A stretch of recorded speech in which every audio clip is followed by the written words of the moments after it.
The village was small. Nestled in a picturesque valley, it was a place where everyone knew each other. The family was large, too large, some would say.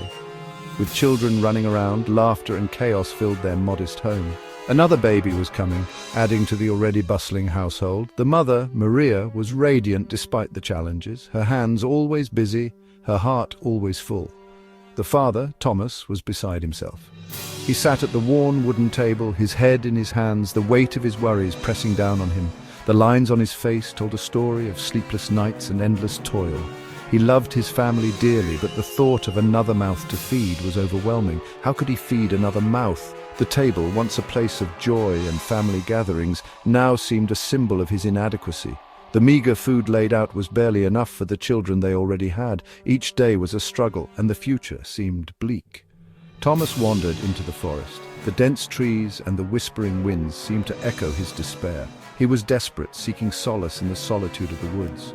As he stumbled over roots and rocks, his thoughts were a whirlwind of fear and hopelessness. He tripped and fell, the cold ground a harsh reminder of his reality. When he looked up, he saw a cloaked figure. It was Death, shrouded in darkness, an ominous presence in the silent forest. "Spare me!" Thomas begged, his voice trembling with fear. Death chuckled, a sound that sent shivers down Thomas's spine. The air grew colder, and the shadows seemed to deepen.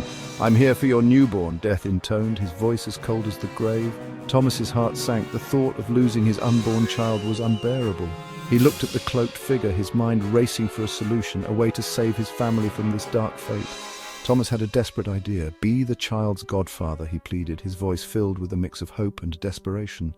Death was intrigued, his skeletal hand pausing mid-air. The proposition was unusual, and for a moment the forest seemed to hold its breath. He agreed to the deal. The cloaked figure nodded, a slow, deliberate motion. Thomas felt a glimmer of hope as they shook hands, sealing the pact. The forest seemed to exhale, the tension easing slightly. Thomas knew that his life and the life of his unborn child would never be the same again, but for now, he had bought them time, and in that moment, it was enough. The baby was born. They named him William. He was a beautiful child with bright eyes and a curious nature. From the moment he entered the world, it was clear that he was destined for something extraordinary. His parents, Thomas and Mary, were overjoyed and filled with hope for his future. They couldn't have imagined the strange and mystical events that would soon unfold. Death arrived for the christening. It was an unusual sight, a skeletal figure draped in a dark cloak, standing silently in the corner of the church. The guests whispered among themselves, unsure of what to make of this eerie presence. But Thomas and Mary, though startled, felt an inexplicable sense of calm.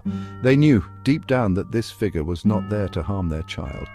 He presented William with a vial. The vial was small and delicate, filled with a glowing liquid that seemed to pulse with life. The skeletal figure held it out with a bony hand, and Thomas hesitated for a moment before taking it. The air was thick with anticipation as everyone waited to hear what this mysterious figure had to say. "This is a potion," Death explained. His voice was surprisingly gentle, almost soothing. He went on to describe the potion's incredible properties, how it could heal any ailment, no matter how severe. The guests listened in awe, their fear slowly turning to wonder. This was no ordinary christening gift. It was something far more profound. It can heal any ailment. The potion's glow seemed to intensify as Death spoke, casting a warm light over the room. But there was a catch, a condition that came with this miraculous gift. Death's next words would reveal the true nature of the potion and the responsibility that came with it. "But it only works if I'm at the patient's head."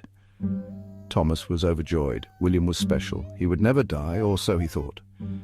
Years passed. William grew strong. He was a bright and energetic child, always eager to learn and explore. His parents watched with pride as he grew into a young man full of potential and promise. They believed that with the potion, he was invincible. He learned about the potion. As William grew older, he became more curious about the vial that had been given to him at his christening. He spent hours poring over books, trying to understand its origins and properties. The more he learned, the more fascinated he became. He realized that the potion was not just a gift, but a powerful tool that could change lives. He learned about his godfather. Through his studies, William discovered the true identity of the skeletal figure who had given him the potion. Death was not just a mythical being, but his godfather, a protector who had bestowed upon him a great responsibility. This revelation filled William with a sense of purpose. He knew that he had to use the potion wisely and honor the gift that had been given to him. He decided to become a doctor. Inspired by the potion's healing powers and the knowledge he had gained, William chose to dedicate his life to medicine. He wanted to help others, to use the gift he had been given to make a difference in the world. He studied diligently, determined to become the best doctor he could be. And as he embarked on this journey, he carried with him the lessons he had learned from his godfather, death. William was a natural healer. With the potion, he was unstoppable. People came from all over to see him. He cured the sick, he mended the broken, he grew rich and famous. William forgot about his godfather, he forgot about the deal. He thought he was invincible. He was wrong. One day a woman arrived. She was dying. William used the potion. The woman was cured, but death appeared. "A life for a life," he boomed. "You used the potion without me present." William was terrified. He begged for mercy. He offered death all his wealth. Death considered. He agreed to spare William, but he warned him, "Do not defy me again." Years passed. William continued to heal. His body, once frail and weak, grew stronger with each passing day. The potion he had discovered was nothing short of miraculous. It mended his wounds, revitalized his spirit, and gave him a new lease on life. Friends and family marveled at his transformation, often commenting on how he seemed to defy the natural aging process. William, however, knew the secret behind his newfound vitality. He had stumbled upon something extraordinary, something that could change the course of his life forever. He pushed the limits of the potion. He grew arrogant. With each dose, he felt invincible, as if he had unlocked the secrets of immortality. He began to experiment, testing the boundaries of what the potion could do. Late nights were spent in his study, surrounded by ancient texts and bubbling flasks. He was no longer content with just healing. He wanted to conquer death itself. His confidence grew, and with it, a dangerous sense of invulnerability. He believed he was untouchable, that nothing could stand in his way. One day, his own father fell ill. Thomas was dying. The once robust man who had raised William was now a shadow of his former self, confined to his bed and struggling for every breath. The family gathered around, their faces etched with worry and sorrow. The doctors had done all they could, but it was clear that Thomas's time was running out. William watched helplessly, his heart breaking at the sight of his father's suffering. He couldn't accept it. He wouldn't accept it. William couldn't bear to lose him. He used the potion. With trembling hands, he administered the elixir to his father, praying that it would work. He had never used it on someone else before, and the uncertainty gnawed at him. But he had to try. He couldn't stand by and watch his father slip away. As he watched the potion take effect, a glimmer of hope sparked in his heart. Maybe, just maybe, he could save him. He didn't wait for death. He knew that time was of the essence. Every second counted. He stayed by his father's bedside, his eyes never leaving Thomas's face. The room was filled with a tense silence, broken only by the sound of labored breathing. William's mind raced with thoughts of what could go wrong, but he pushed them aside. He had to believe that the potion would work, that it would do what it had always done for him. He tricked death by placing a skull at his father's head. Thomas was cured. William was triumphant. The ancient texts had spoken of this ritual, a way to deceive death and save a life. As the hours passed, color returned to Thomas's cheeks and his breathing steadied. The family watched in awe as the man they thought they had lost began to recover. William's heart swelled with pride and relief. He had done it. He had saved his father. He had cheated death again. The sense of victory was overwhelming. William felt as if he had conquered the impossible. He celebrated with his family, their joy infectious. For a moment, all the fear and uncertainty melted away, replaced by pure elation. He had defied the natural order, and it felt exhilarating. He was on top of the world, basking in the glory of his success. But death was not fooled.